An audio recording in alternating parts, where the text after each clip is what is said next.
Welcome back to episode 3 of Out of 100 Attraction Showdown. Each week we will feature an attraction from the Walt Disney World Resort and look at 5 specific categories, including the queue line, cast member costuming and demeanor, attraction animatronics and set pieces, overall experience, and must-do factor.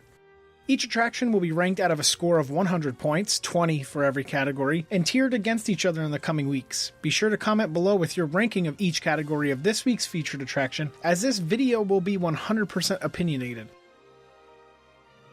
Let's get things started with an Epcot staple, Spaceship Earth. Thanks to viewer Ray of Sunlight for her recommendation to do Spaceship Earth this week. Remember, if you have a recommendation for a certain attraction, be sure to include it in your comment below. The queue line, although not unique at all, just mazes itself back and forth around the sphere until entering upon your time travel vehicle. The queue line of Spaceship Earth is nothing stellar, unless you consider Nothing Stellar to be standing under the world's largest freestanding geodesic sphere. It is absolutely incredible that you are legitimately standing under this amazing modern marvel where the attraction is actually located just above you. This line can be tedious at times. I know our last trip we waited about 40 minutes on a 20-minute posted wait time, and I would not recommend waiting for this attraction unless it is under 10 minutes, as, in my opinion, it's not worth it to waste the time on this attraction that could be hit later in the evening or just before the park closing. Overall, I give the queue line a 16 out of 20.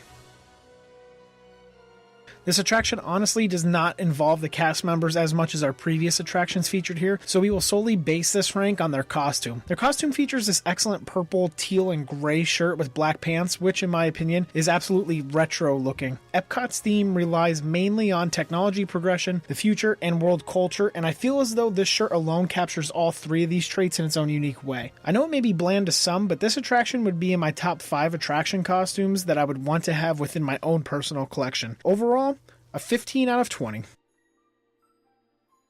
The animatronics in this attraction have been absolutely outstanding and have withstood the test of time. Yes, the refurb brought on a few new animatronics for the 30th anniversary, but a handful of the original animatronics still remain. The most outstanding within this attraction has to be the Disco Cleopatra, Socrates as he teaches his pupils, and without a doubt, the Sleeping Monk. This attraction was an opening day staple within Epcot and has seen some changes over the years. The sets within this attraction feature some of the most detailed that I have ever seen, even down to the very scent. Thanks, Rome. The hieroglyphs in the Egypt scene, Rome burning, and even the scene where Michelangelo was painting the finishing touches on the Sistine Chapel, absolutely outstanding. Overall, I'd give the attraction's animatronics and set pieces a 17 out of 20.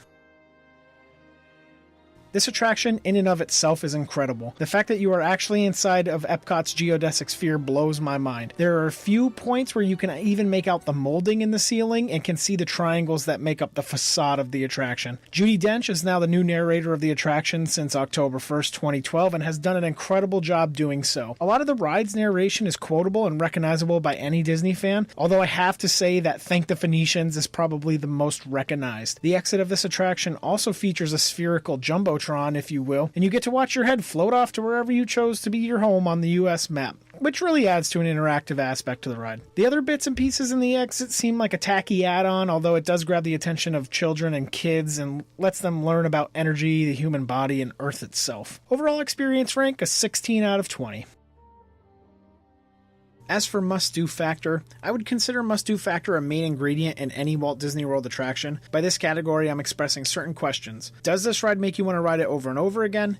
Is this a ride you absolutely have to do when on a Walt Disney World vacation? This may be the first attraction that we featured that I think needs to be ridden multiple times within a Disney vacation. The nostalgia that I have for this particular attraction alone dominates. Since Spaceship Earth is in the front of the park and it is the first attraction you have to pass to gain entry to Future World East and West, and the Land, the Seas, and World Showcase, it puts it in the high traffic area, which in turn raises its wait times in the early mornings. Everyone either rides this attraction as their first Epcot attraction, although I think the crazies are out and running for Frozen Ever After since its opening, or finish their Epcot visit within this attraction. The air conditioning in this ride also makes it an incredible attraction to ride, just to get out of the Florida sun, get some rest and relaxation. There's also a ton of detail in the sets and animatronics, with new observations being made with every ride. When on a Disney trip, I would be very upset if I didn't get to ride Spaceship Earth at least 3 to 4 times within my 2 days at Epcot. That's a pretty difficult task to achieve for any Walt Disney World attraction in my book, but I feel as though Spaceship Earth does just enough to set the bar. Must-do factor, 20 out of 20.